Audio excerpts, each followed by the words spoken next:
Tsaka maganda yung offer sa akin ni Jasmine eh. Kaya ano, Teka muna.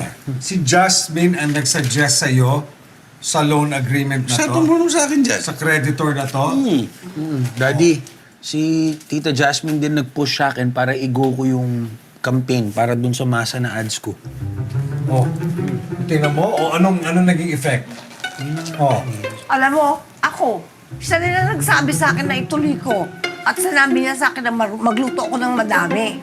Bakit ka daw dapat magluto ng marami? Sarap daw naman eh. Ha? Sabi niya. Naniwala ka naman. Sinasabi ko na nga bakit ba ayaw maniwala sa akin? Sinabi ko sa'yo wala namang lasa yung... Teka muna.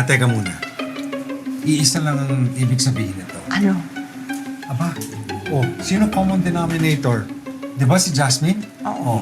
Pinagawa ka ng marami. Sinabihan na niya ng gawin mo. At ikaw, ginugulo niya ang pamilya natin.